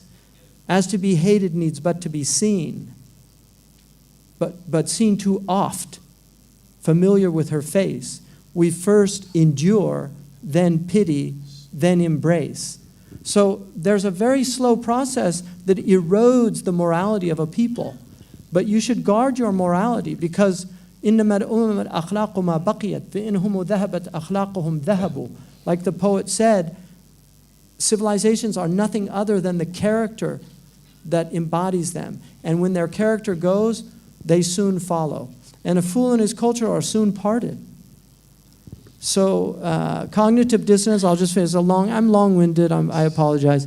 Cognitive dissonance is the idea that you have a belief and you have an action, and your action contradicts your belief. This creates a type of dissonance in the psyche, in the soul. And so there's one of two solutions to get rid of the dissonance. One of them is that you change your belief. And this is very often what people do. So they begin to justify their actions. The other is to change your actions. And so in a culture where you're dressing modestly and you're in a culture where other women don't dress like you do, for some people that can create a problem in the self because their religion is telling them to do something and yet outside people are doing another thing. And so the men have a hard time. Well, first and foremost, there's no time in Muslim history that you did not have half-dressed women walking around. And if you don't believe me, just look at the images of the Orientalists in Egypt, even 100 years ago. Because a lot of what were called ima, their nakedness was not their tops, it was only from the surra to the rukbah. And so there were women, Nubian women, walking around. So this idea, this obsessive idea that we have to cover up our women completely and force upon them some kind of codes and things like that. God says in the Quran, قُلْ لِلْمُؤْمِنِينَ يَغُضُّ مِنْ أَبْصَارِهِمْ. Tell the believers to lower their eyes. Why would that injunction be in there if there wasn't things to look at? If everybody's walking around in one of those beekeeper's bags, then why would you even have a verse that tells you not to do that? And I personally, and I'm not culturally sensitive on this issue, I personally think that putting a woman in something like that, to me personally, I have a really hard time as a Muslim. I have a hard time with that. And I know I was taught to be culturally sensitive and all these things, but I think women need to be honored. They need to be not denigrated. I would prefer to see women honor themselves also. There are certain ways of dressing that can be very provocative, and they don't help the men. And there are certain bestial men out there that will do things that are very troubling to women. We have rapists. I mean, America, we have a problem of rape. So these are problems, but I would argue that you have to find ways of being true to your own principles and your own self without also demanding that other people be true to those same principles, because we're all on this planet together and we have to learn to live with one another. In terms of the content of character, I would argue that those are universal hadiths, and so I don't think they reflect just the Kenyan experience. I really liked the collection, and that's why I chose to translate it. But I do believe most of them are universal. Most of what the Prophet ﷺ said is universal. There are very few things that are specific to his culture. For instance, a hadith, "Man tashabbaha biqawmin fahuwa minhum," whoever imitates a people is among them. All of the hadiths, and this solved a problem for me. There are many hadiths about not being like the non-Arabs. Sidi al-Mawaq, one of the greatest Andalusian jurists, said, every hadith that tells Arabs not to imitate others is only for the Arabs. It's not for other people. And so any hadith that says, don't be like the Ajam, it's that don't change your distinctiveness to imitate another people. And so it actually confirms the very thing that I'm saying, is that you should allow cultures to be distinctive and not try to impose other cultures on their behavior. Your advice to the young That was Muslims the last question about I would say there are certain things that we would like to see. I know, for instance, that you have a khutbah that is written in the masjids. There are a lot of people that want the freedom to say whatever they want. Unfortunately, in this time right now, in many places, this has caused a lot of the problems, spreading ideas that are very dangerous on the mimbar. And I've seen it with my own eyes and heard it with my own ears. And so my experience with the people that are involved in this is that they're very highly intelligent people and they're very well-intentioned people, and I think they will probably provide very good khutbahs that are beneficial. I went through a book of the khutbah of the Prophet that have been recorded. It's all in one book. I could not find one khutbah that mentioned anything political, not one. I could find not one khutbah where the Prophet mentioned the grievances that they had towards the Quraysh or towards the other Arabs. All I found was exhortations about piety, about being better people, about doing this. If this is the khutbah of the Prophet, then why aren't you following the sunnah of the Prophet? If you want to talk about politics on the mimbar, you're going against the sunnah of the Prophet ﷺ because he did not talk about politics on the mimbar. And so I think it's really important, to recognize that we're in a very sensitive time, and Islam right now is considered synonymous in the minds of millions of people. They estimate in the United States 35 million people, that's 10% of our population, believe that Islam itself is a religion of terrorism. That is unacceptable. So there are many people that believe that Islam is a religion that incites violence, incites hatred. If you have imams with an utter lack of understanding of this religion's core principles, preaching or inciting hatred or denigration of other religions, that person has to be stopped because this situation has gotten out of hand. The Quran says, "La tasubbu alladhina yad'una min dunillah." Do not curse the idols of the polytheists. So the Prophet ﷺ's people were commanded not to curse. Read the tafsir, that's what it says. Because they will curse God. فَيَسُبَّ اللَّهَ عَدْوًا بِغَيْرِ. In other words, you caused your God to be cursed by cursing their gods. And if you don't believe that's the case, then the hadith, which is a sound hadith, the Prophet said, do not curse your parents. And the Sahaba said, how could we curse our parents, Ya Rasulullah? And he said, by cursing another man's parents, and he curses your parents. So you caused him to curse your parents by offending his parents. So if you offend the religions of other people, you are breaking the sunnah of our Prophet and denigrating this religion. Our Prophet did not denigrate Hinduism or Buddhism or Jainism or Sikhism or any other religion. Now, if you say, well, he destroyed the idols in Mecca, that's true. The Arabian Peninsula, the hadith, according to Malik, Umirtu an uqatil an-nas, that hadith was specific to the Arabian Peninsula. He was restoring the Abrahamic tradition in Mecca because it was one man, Huyay, who brought the idols from Syria to Mecca. He was actually restoring the integrity of the house to the original intention that Abraham built that house with. So he was purifying the house. But we have no right to go into any country in the world, and if we're a majority and rule that country, we have no right to destroy the temples of those people. The Quran says in Surah Al-Hajj that أذن للذين يقاتلون أو يقاتلون في قراءة يقاتلون بأنهم ظلموا. You know, that permission was granted to fight because they're being oppressed. Those who are being fought can defend themselves.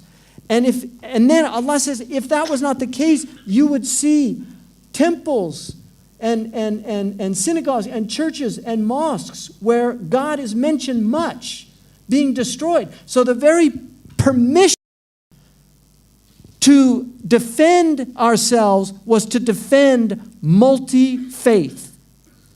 And Islam is a religion that has always, when it has been understood correctly, has always protected other faiths' right to worship.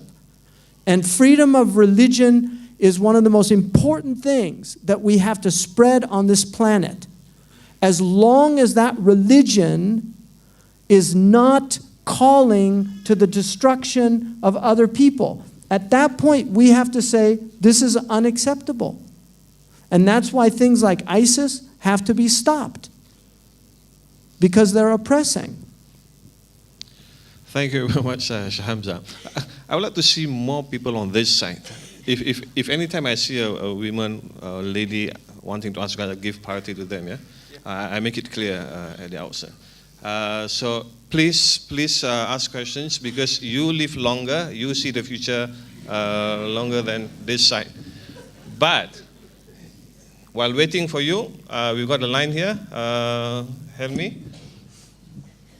A quick one, Helmi. Assalamualaikum warahmatullah. Sheikh Hamza, my name is Ahmad Helmi. I'm asking on behalf of the RRG. RRG is a religious rehabilitation group, which a group we do counseling and religious rehabilitation for those detained or involving in extremism and terrorism activities. So this also built up from the question posed by my father, Ustaz Hasbi, yesterday to Sheikh Abdullah bin Baya with regards to tasawwuf. From your perspective, Sheikh Hamza Yusuf, how can tasawwuf be part of our rehabilitation work or counter-terrorism work, or any other than tasawwuf? What else can be instilled to do this counter-terrorism work, and especially for the youth who with no religious foundation but eager to redeem their religious redeem their Islam, Okay. because we have an increased number of youth who are involved in these activities. Sure. Thank you. I'll get Ridwan was actually, to be fair, Fizar was on the line, so I'm trying to be as just as possible. بسم الله الرحمن الرحيم. السلام عليكم ورحمة الله تعالى وبركاته. عليكم السلام أهلا وسهلا شيخ حمزة. شكرا. My name is Fizar Zainal. I'm from Bapa, and we met in Kuala Lumpur last week. I have a question. As we discuss on the topic of reimagining the soul, the role of Islam for the future, my question is, do we need to reconfigure the role, and how we develop our future ulama or scholars? Which leads me to also ask, what makes a scholar in this time and age? And how do we also ensure, as much as we're trying to preserve onto the tradition of Islam, how we make sure it's relevant with the changes that we're going through in today's context? Okay. Tafadhal. There's a lot in that question, but it's a very good question. Yeah. The first question Use of tasawwuf in the... about tasawwuf and extremism. Well, I would argue that more important than tasawwuf per se is actually an understanding of usul al-fiqh. Because I think one of the major reasons that we're seeing these gross misunderstandings is that people don't know the nature of Sharia. They don't understand how complex and sophisticated Sharia is. And it's only through a knowledge of usul al-fiqh that one can really acquire a proper understanding of Islam. And I really believe that the basic fundamentals of usul al-fiqh should be taught in Islamic education. It's very important. In terms of tasawwuf, one of the problems with modern quote-unquote Sufis is they've become extremely uncritical of themselves. And this has led to a reaction from other groups. And one of the things that Sufis constantly do is they say, oh, those Wahhabis, if we could just get rid of them, the world would be perfect.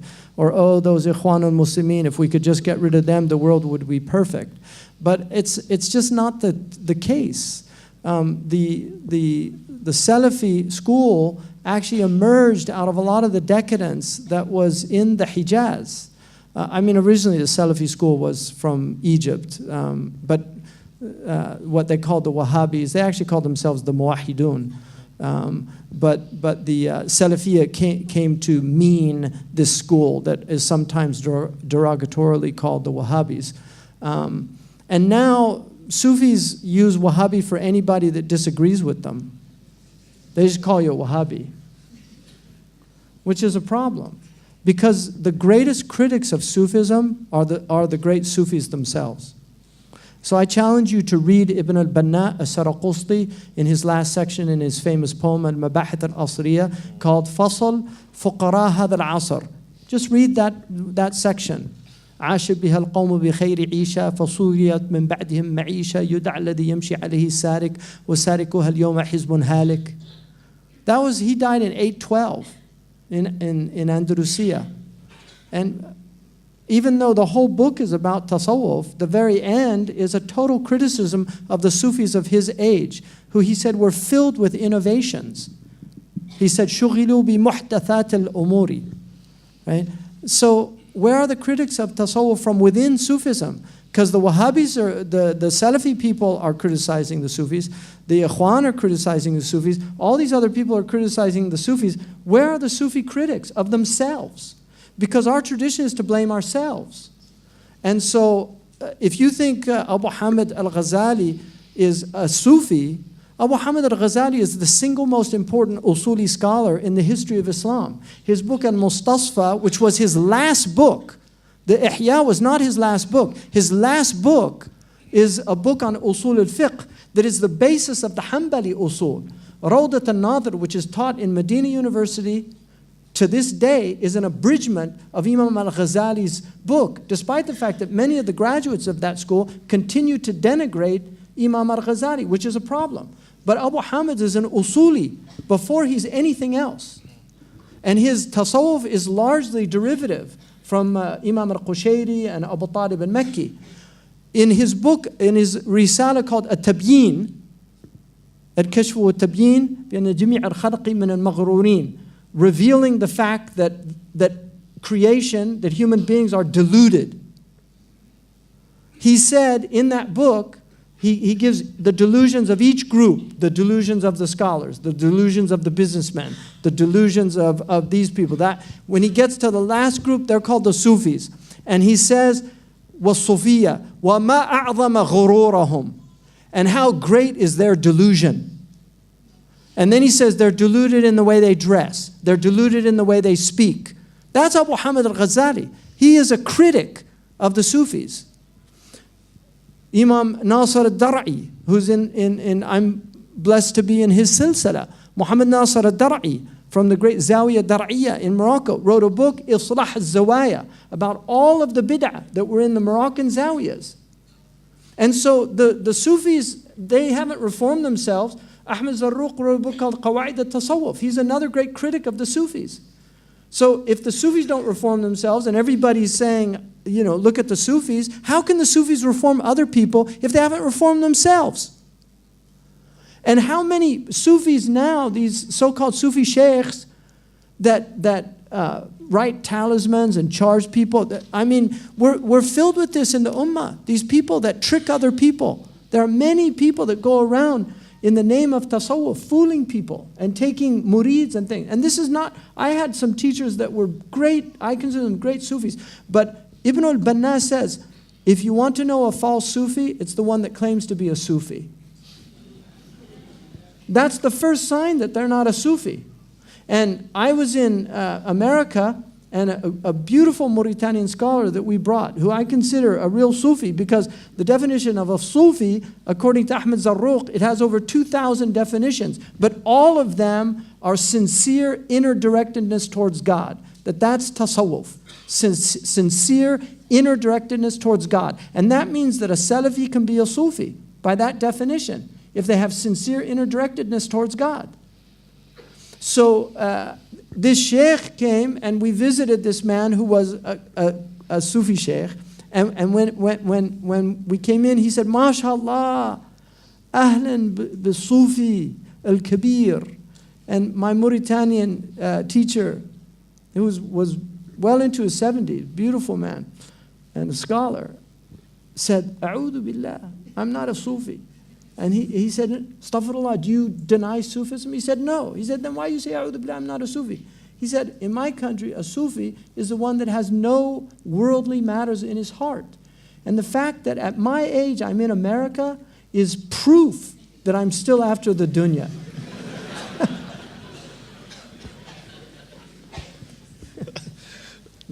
So tasawwuf is very important in our religion. I believe that. It's an important science. It's what we would call our psychology. It's to understand the soul. And there's two types of Sufism. There's what's called tasawwuf al-adwaq and tasawwuf al-akhlaq. Tasawwuf al-akhlaq is more important because you cannot get to the adwaq without the akhlaq. And so the first stage of Sufism is called takhliya, emptying the soul of bad qualities. The second stage is tahliya, adorning the soul with good qualities. And the last stage is tajliya, where you begin to have spiritual experiences that strengthen your faith. Everybody wants the last stage without going through the first two stages. It's like people on an escalator. You know, in the old days, you had to walk up the stairs and exert yourself. Now the Sufism is just to be on the escalator and you move up on maqamat. No effort. So this is a problem. The secret of that tahliya, and tajliya is in the dot, the nuqta. It begins on the top of the ha-shaped letter, and then it's removed, which is the removal of arrogance, and then it goes on the bottom, which is humility. Man tawada'a lillah rafa'ahu Allah. Whoever humbles himself before God, God will elevate him. Wallahu alam, and may Allah forgive me, but that's my view. Before I pass on, for some reason, I think these questions come from ladies. Okay. So I'll read these questions. The testosterone does give some advantages in public space, but the ladies should be honored always, and if they're modest, I know many ladies. We have. There's a beautiful book by Susan Cain called Quiet, which is about the importance of introversion, and the greatest contributors to human civilization have very often been introverts. It's an important book. Never be ashamed of your shyness or your introversion. The Prophet ﷺ, they said he was more modest than a virgin who was still cloistered. And so it's a beautiful quality, and it should always be honored. And nobody should ever be forced to lose that quality if it's their natural quality. So the question goes, Sheikhna, can you give an advice to young people in a society where Islam is put forward as a negative religion? What can we do as young people to do for the religion? Another written question may not be directly related. It's about, if I try to summarize this, you're talking about us not stuck in the past. And I believe this issue is at the core of, however, it is very hard not to allow the sequence of events that have happened in the past not to dictate one's decision. How does one break away from the past and let the future have a bigger influence on one's decision? But the question is, and I believe this issue is at the core of free choice. If one is stuck in the past, they, in essence, have no free choice, and they are just going through the motions. So that is kind of, so probably your comment on that. Yeah, Bismillah. One of the things, just about this first question, I'm in a country where Islam has been framed as a very negative thing, and even before 9/11, it was nowhere near as bad. But after 9/11, the Muslims did not do a lot because literally the vast majority of our mosques were covered with flowers the day after 9/11. There was so much goodwill.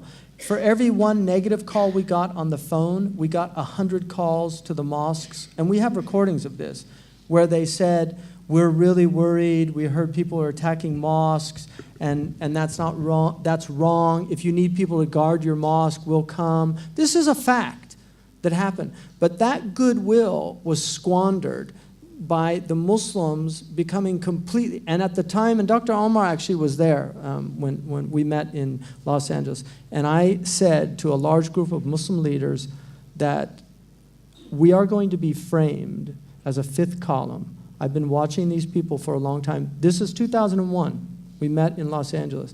I said, we are going to be framed as a fifth column in this country. They're going to present us as an evil religion and a danger to their civil society. And we need now to literally do something about this, to frame ourselves properly, give our narrative, not allow others to define us.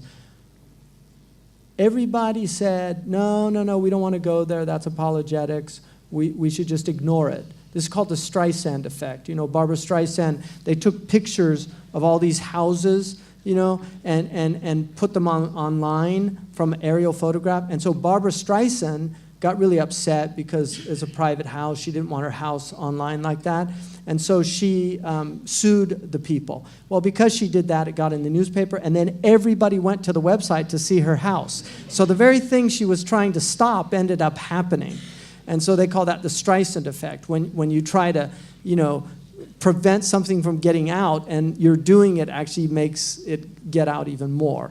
And so in some ways, Muslims are guilty of not doing anything. Now, the other thing, many years ago, Dr. Thomas Cleary, who's a brilliant Buddhist scholar in America, he's translated over 70 works from Chinese, a brilliant Chinese scholar. In fact, his Harvard professor said in an interview that what he knows in Chinese is equivalent to knowing about 50 European languages. Just incredible genius. And one of the things that he said that a Zen koan, the purpose of a Zen koan is to awaken a slumbered consciousness. Like when your mind is not thinking properly, what a Zen koan will do is wake you up. Like if you meet the Buddha on the road, kill him, right? That's a koan in Japanese Zen tradition. And so a Buddhist, like, how do I kill the Buddha? It's about killing the idolatry in oneself and our imagination of what we think the Buddha is. And so, anyway, that's one interpretation. There are many interpretations for Zen koans, and I'm not a Zen master, so I won't go there. But Cleary said that you don't need a Zen koan to do this. All you have to do is ask the average American what they think of Islam. And you will hear somebody begin to spew the most prejudicial views. And if you ask them, have you ever read the Quran? Invariably they say no. Have you ever read the hadith of the Prophet? Invariably they say no. So on what basis are you judging the Muslims? Their religion. Well, it's what I read in the New York Times about ISIS, or it's what I saw on CNN when they showed them blowing up some building or some suicide bomber. That's their view. So you judge world religion with 1.7 billion people based on what the criminals of that religion are doing, when the Ku Klux Klan, which was a devout Christian sect in the United States, at the height of their membership in the 1920s, they were between 2 and 5 million people, according to historical stats on their membership. So do you judge Christianity by the Ku Klux Klan? Do you judge Christianity by what happened at Waco, Texas with the Davidian sect of Quraysh, who was a Seventh-day Adventist? Seventh-day Adventists are very nice people. They're vegetarians, which doesn't mean you're nice. Hitler was a vegetarian, but generally vegetarians are nicer than other people. I had an airplane, and I called to get a vegetarian meal. This is a true story. I called to get a vegetarian meal, and they said, "Oh, I'm sorry, your flight is tomorrow at 12 o'clock, and it's 12:05, and we need 24 hours to do." I said, "What?" "It's 12:05. She said, "Sorry, the computer doesn't accept it at that time." Because I asked for a vegetarian.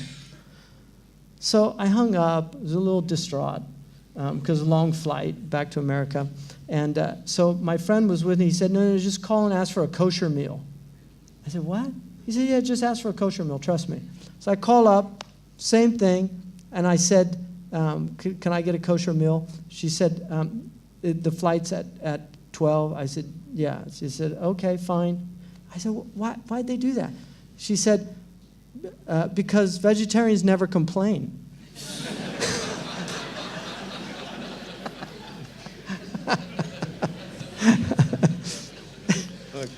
Yeah, so they just blow you off, you know. But meat eaters, now that's a different matter. Yeah, about sticking to the past, free choice, sing to past. Yeah, that's quite a question. You know, look, the past is important. Dr. Omar, many years ago, gave a talk called قِيفُوا حَيْثُ وَقَفُوا ثُمَّ أَمْضُوا.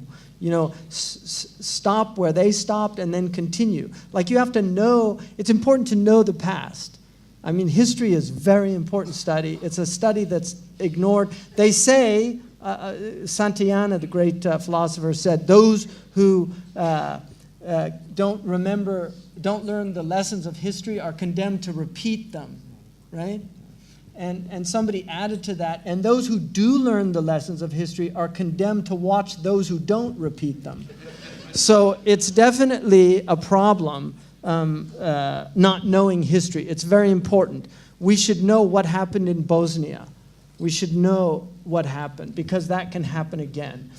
We should know what happened in the Holocaust. We should know what happened with the Armenians. These are very complicated and painful issues, but they're important to know. But we should not make them the sources of a continued hatred that never ends. And I'll give you an example. Our Prophet ﷺ, when he came to Medina, they had a day called Yom Bu'ath.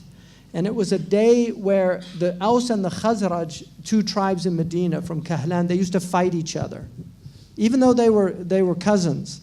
And they actually originally wanted to bring the Prophet to be a peacemaker, ﷺ, which shows that at the essence of his message was bringing peace to communities. So he came as a peacemaker. But on the day of the Bu'ath, they went out and the Aus quoted their poetry and the Khazraj quoted their poetry. And it incited, they reminded that animosity and they started fighting one another. And so the Prophet came out and he told them to stop. And then he prohibited them from celebrating that day. And so it's very important that we don't turn these calamities of the past into this kind of constant memorialization. This is something in America that it's very tragic about certain things that have happened in the past that were very horrific. But the Quran says, تِلْكَ الْأُمَمْ قَدْ خَلَتْ لَهَا مَا كَسَبَتْ وَلَكُمْ مَا كَسَبْتُمْ. Those people are gone. They have what they earned and you have what you earned. We can't dwell on what the British did a long time ago. They're not the same people today. Those were different people. We can't dwell on what the Japanese did when they occupied. Those people are dead. And these people have no blame. لَا تَزِرُ وَازِرَةٌ وِزْرَ أُخْرَى. No soul bears the burden of any other soul. So you can't blame present people for the sins of the past. It's very important for us to remember that. So we have to know the past. It's important. And we should learn the lessons of the past. But we also have to recognize that while there's much pain in the past, there also are great areas of incredible inspiration from the past. And I'll just give you, one example of that. The Muslims, the Jews, and the Christians, there are periods when they did live together. It wasn't perfect. It never is. But there are times when they did live together, which means if they could live together in the past with all the baggage of the mentalities of the past, how can we not do the same thing today when we've been freed from so much of that baggage. My civilization was a very, very arrogant civilization. And in some ways, we still have some arrogance. I don't deny that. But there are many people in my country that they're reconstructed. They're different people. They're not the people of America of the 1950s or 40s that hated Jews, that hated blacks, that hated Mexicans, that had derogatory names for them. When I was a very young person, there were still many names that I no longer hear anymore, like Wop and Spick and Mick. They used to call Irish people Micks. It was a derogatory term. I don't hear those type of words anymore. And if they're said in private because people don't accept them in public anymore. These are things that we have to honor, that we have to celebrate how far we've come and not constantly remind ourselves of how far we have to go.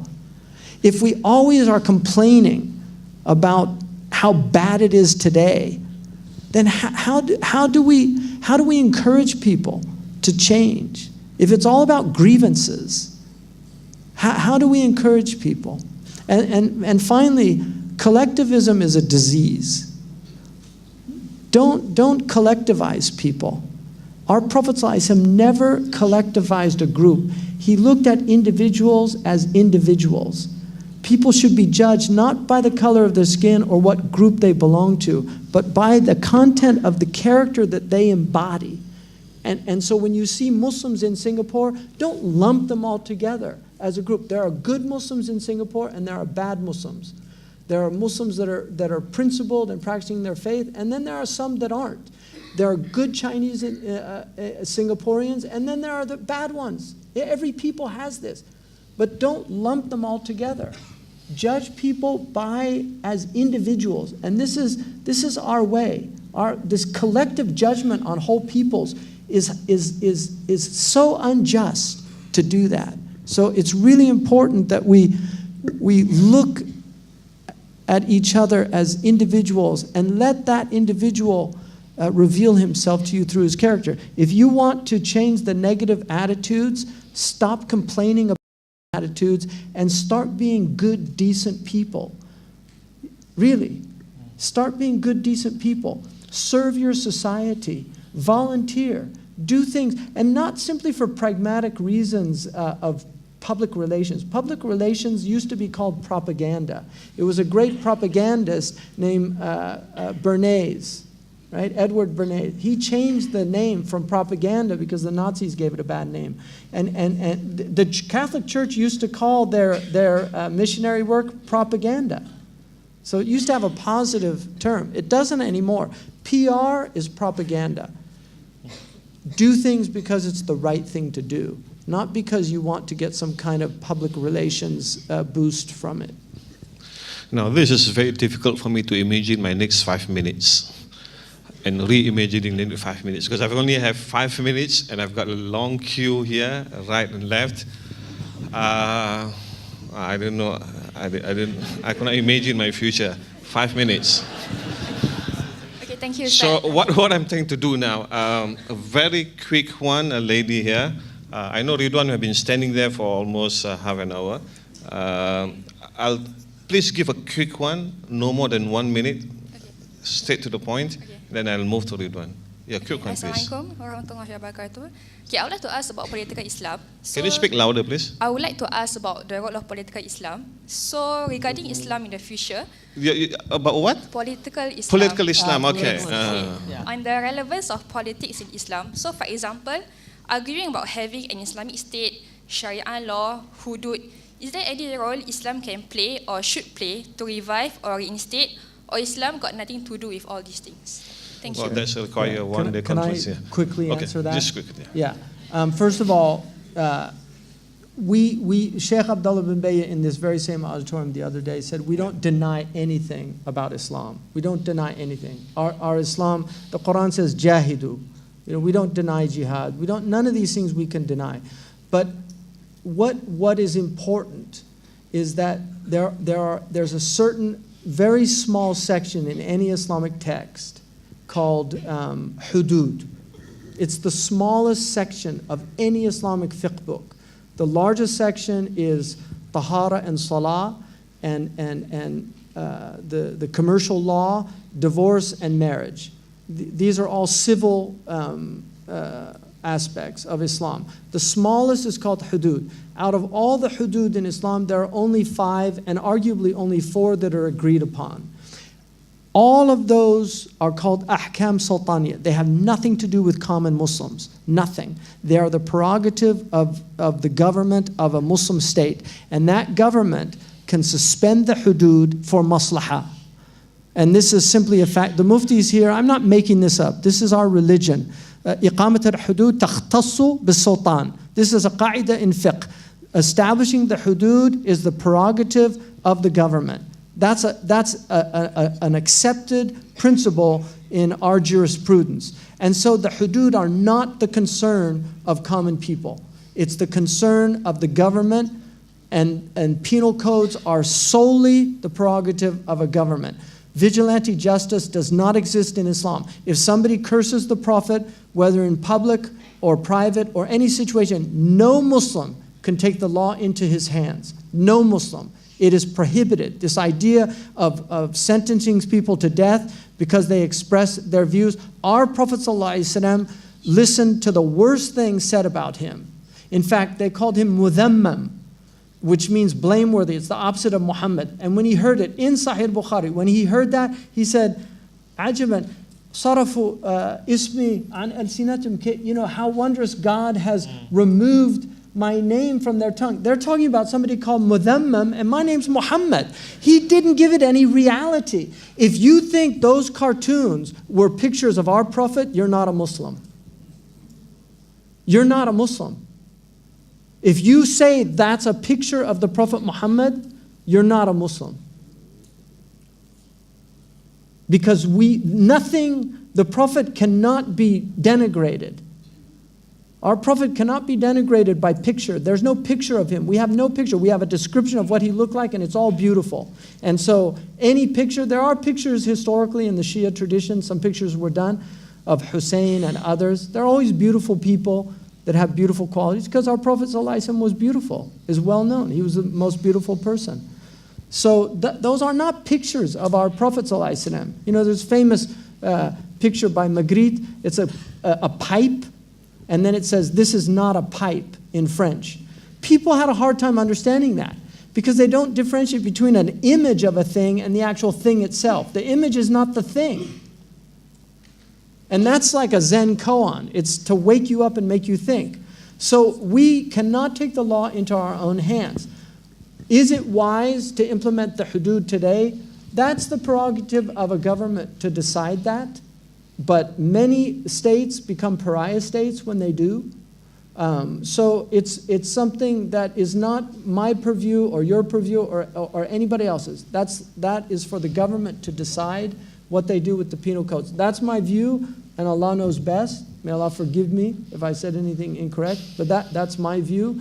And I think it's important for Muslims to really learn to implement the Sharia of tahara, of salah, of tazkiyah, of zakat, of marriage, honoring women in marriage is haram, to domestic violence is haram. That's Sharia. Stop domestic violence. That's implementation of Sharia. Sound commercial laws. That's implementation of Sharia, not exploiting people or cheating people. That's all Sharia. Why do you limit Sharia to this one small section of a book that has nothing to do with you when you're not implementing the other things? This obsession of modern people about this is very strange in my estimation.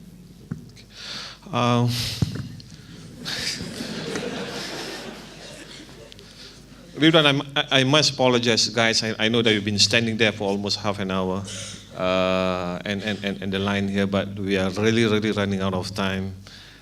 So please forgive me and pray for my future, inshallah. I think we really have to call it a day. Sheikh Hamza has been talking since morning, very early in the morning. Interpreting too, which is very tiring. Yeah, so I will have to end the interesting conversation this evening here. you are rewarded, inshallah, for your effort, waiting for the opportunity. So, personally and on behalf of MUIS Academy, I would like to record our greatest appreciation to Sheikh Hamza Yusuf for making his time and for all his effort and his thoughts. Has been sharing with us a lot of things. And I must also thank every one of you for making your time and patiently listen to our conversation for the past 2 hours or so. And please join me in thanking Sheikh Hamza Yusuf, who has been us for the past few days. I really thank all of you for your patience, and please excuse me for my long-windedness. I would just like to say that I really feel like I have a lot to learn from all of you. I haven't come here to teach you Islam. You have had Islam for many centuries here, and it's a beautiful Islam. What I see here is a beautiful Islam, and may it be preserved, may you be protected from any bad ideas from other places that have no relevance for you and will only harm you. May your young people be protected, and may God protect this island and protect the people of Singapore and all the people, and may He protect all of their places of worship, and may He give guidance to the government and wisdom to Ameen. do the right thing and to be sources of flourishing and goodness for your society. And may He always, you have, your national motto is Onward Singapore? Majura Singapura. Yeah, So, Singapore. Onward Singapore. Assalamu alaikum. You just stay here. Can I invite Shamin, please? Thank you. Thank you, Sheikh Hamza and Dr. Hanan. It was indeed an enlightening talk and a refreshing discussion. Do you agree with me? Yes, mashallah. May we all benefit from the lecture and exchange of ideas. If I can request both Sheikh Hamza and Dr. Hanan to remain on stage. Thank you. It is my pleasure now to invite President of MUIS, Haji Muhammad Alami Musa, and Chief Executive of MUIS, Haji Abdul Razak Marika, to present a token of appreciation for Sheikh Hamza.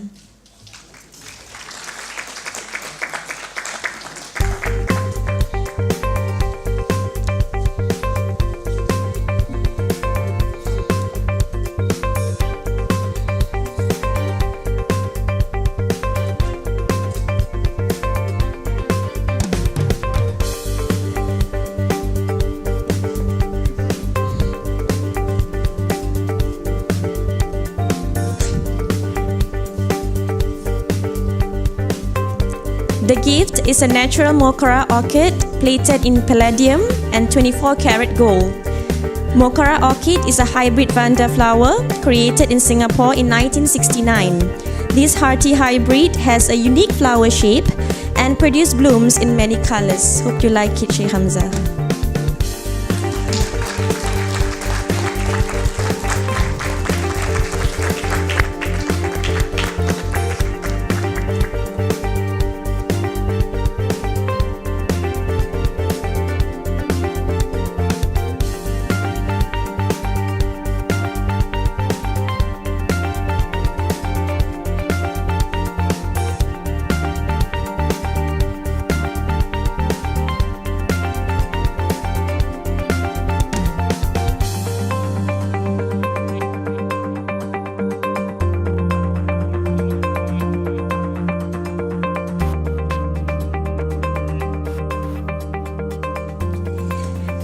Thank you, Sheikh Hamza, Dr. Hanan, President Alami, and also Chief Executive Abdul Razak. And thank you to our beloved Sheikh for enlightening our minds and souls. Ladies and gentlemen, we have come to the end of our program. May we leave today's event feeling enlightened with a better grasp of the role of Islam and other faith traditions in shaping the common good that benefits all humanity, inshallah. If you enjoyed the session and wish to be part of other engagements, please follow us on Facebook for updates. Alternatively, you can fill your contact details in feedback form. Your feedback is important to us, and we appreciate if you could take some time to fill it out. Our ushers are around to help you. Thank you, distinguished guests, ladies and gentlemen, for being part of this event. May we meet again in the near future, inshallah. I wish you good night and have a pleasant journey home, inshallah. Wabillahi taufiq wal hidayah. Wassalamu alaikum warahmatullahi wabarakatuh.